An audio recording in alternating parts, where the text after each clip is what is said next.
first college football playoff game. Give me the Aggies by a million. By a million. I know it's been a while since I've seen him, but that did not look like Johnny Manziel. I know some people think that all of us white dudes look alike, but that didn't look anything like Johnny Manziel. Matter of fact, he looked a lot like Alex Caruso. Well, Casey, who in the hell is Alex Caruso?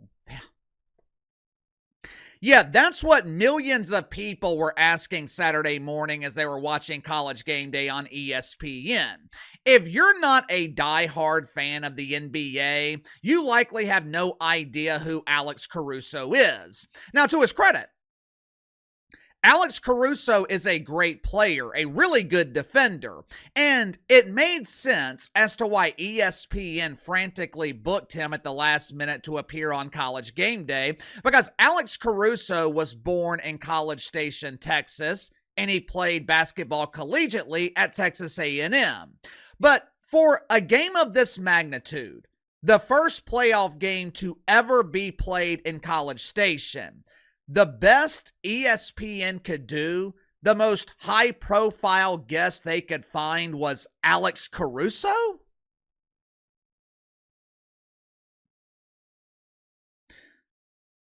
No offense to Alex Caruso. I have nothing against him, but Alex Caruso is not a star. He's a two-time champ in the NBA. He's a phenomenal role player, but Alex Caruso is not a star, and ESPN knew that.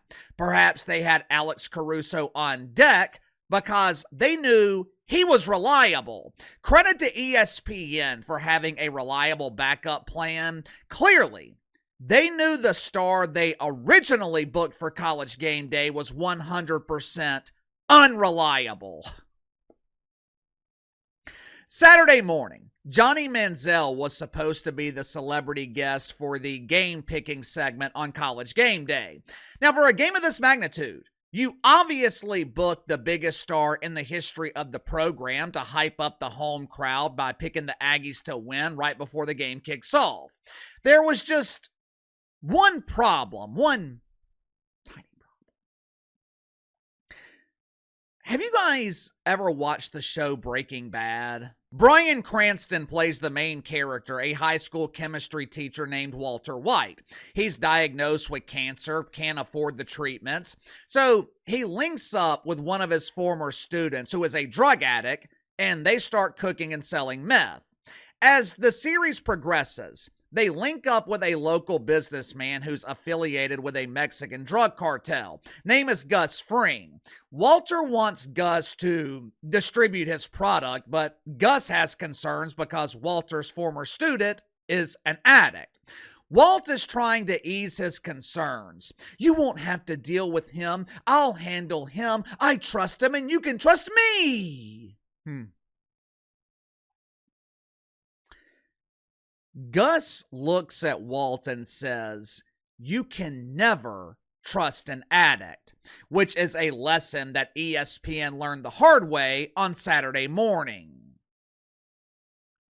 Make sure to like and subscribe. You can follow me on Twitter at KC_BTL84. So I'm going to get to the sponsor for today's video, my good friends at the Edible Pedal. One of my favorite meals to eat is breakfast, but we just don't have time to eat breakfast a lot throughout the year during the mornings.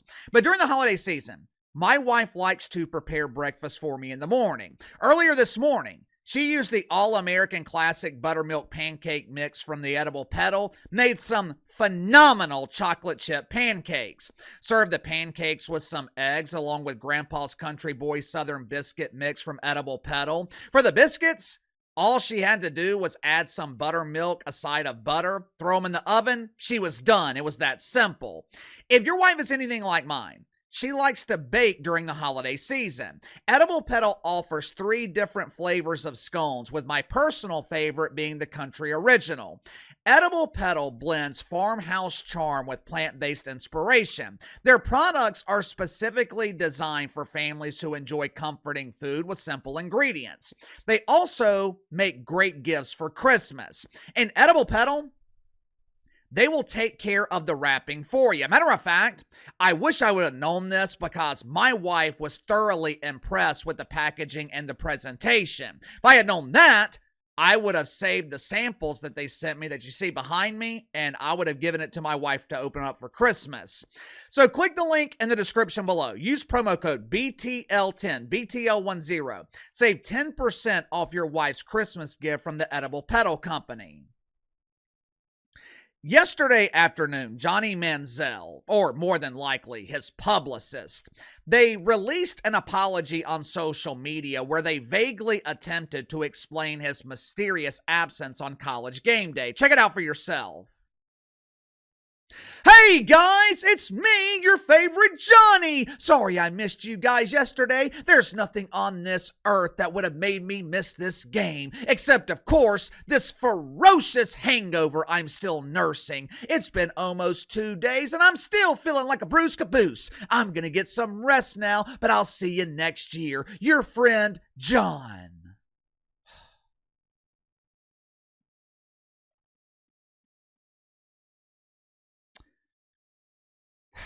John Manziel is claiming that his mysterious absence was out of his control, which of course is complete bullshit. Friday night, Johnny Manziel was seen at the latest Jake Paul event that was disguised as a boxing match.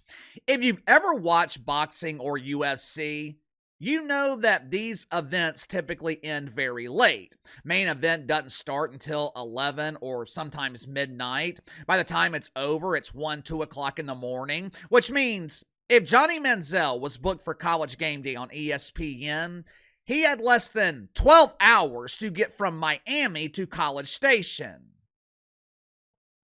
Most normal people, most responsible people, if they had made a commitment, if they told ESPN they would be in College Station for game day, most responsible people are going to get there the night before. They're going to skip the doofus fight with Jake Paul, and they're going to honor their commitment. Not Johnny Manziel. No, no, no, no, no! Johnny just had to see his good friend Jake get his ass kicked. But even with that being the case, he could book a private jet to College Station and just barely make it in time for game day. So why did Johnny Manziel no show? An even better question, why did ESPN not announce the reason for Johnny Manziel's mysterious absence? According to the Daily Mail, Johnny Manziel tried his best. Ooh, he really tried to be there. Once he got to the airport in Miami, John Manziel supposedly started feeling bad, and he was diagnosed with a devastating case of norovirus.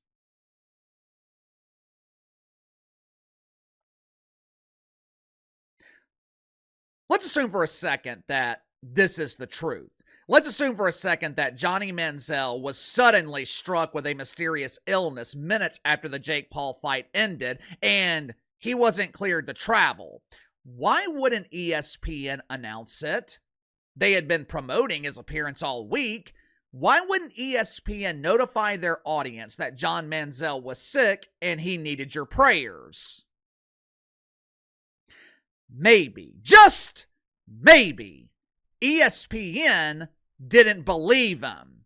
I don't know the reason that Johnny Manziel no-showed College Gameday, but the problem when you have a reputation as a partier, the problem when you have a reputation as an addict, anytime there's behavior that's even remotely suspicious, people will automatically assume you're off the wagon. The thing about addicts, they don't want to disappoint you. They don't want to be unreliable. When Johnny Manziel agreed to appear on College Gameday, I'm sure he had every intention of being there. But with addicts, all it takes is one phone call. All it takes is the slightest bit of temptation. Hey man, let's go see Jake Paul get his ass kicked. I can't, bro. I've got to be in Texas tomorrow morning. That ain't no big deal. We'll have plenty of time to get there. Come on, dude. It's going to be a party in Miami. And just like that, logic and reason instantly vanish. Since he became a star at Texas A&M, Johnny Manziel has been his own worst enemy. When he was in Cleveland, and to this day, Johnny Manziel blames the Browns and the city of Cleveland for his failed career in the NFL. I was depressed in Cleveland. I couldn't get right mentally. It's too cold. There's nothing to do there. When he misses a scheduled appearance on College Gameday, Johnny Manziel blames factors out of his control. Then he claims to be sick with norovirus. Throughout his career, Johnny Manziel has blamed everyone for his circumstances but himself. I can actually relate. I used to be the same way. For the longest time, I was my own worst enemy. Most people aren't willing to admit that, and I was unwilling to admit it for the longest time. It's a hell of a lot easier to blame everyone else. I used to blame my job, used to blame my boss. I would blame anyone but myself for the fact that I was miserable. But eventually, I woke up and realized that the problem the entire time was me. When I read Johnny Manziel's apology yesterday, it sounded like the typical excuses that I used to make. I'd wake up hungover, the alarm would go off at 7 in the morning, and there was no way I could get out of bed. Most of the time, I'd already formulated my excuse the night before. You come up with any reason to get out of your commitment, and you're so lost in the sauce that you think people actually believe you. Again, I don't know if Johnny Manziel was hungover. It's entirely possible that he started feeling sick as soon as the Jake Paul fight ended. It'd be one hell of a coincidence, but it's possible. And if he wasn't Johnny Manziel, I'm sure people would be more than willing to give him the benefit of the doubt. The problem is, he's Johnny Manziel, and this is not a one-off. This is a pattern of behavior. I actually feel bad for Johnny Manziel. One day he's going to realize that the party is over. Hell, one day he's going to realize that the party should have ended 10 years ago. Once you're hit with that realization, you realize the opportunities that you have wasted. Alex Caruso might not be a star. It might have been disappointing for some people when they saw Alex Caruso instead of Johnny Manziel Saturday morning. But at least Alex Caruso, at least he cared enough about Texas A&M to show up. You know, oftentimes in life, that's the biggest difference between those who make it and those who don't. The difference between a father and a deadbeat dad. One of them is willing to show up. Sound off in the comments below. I'll see you guys later.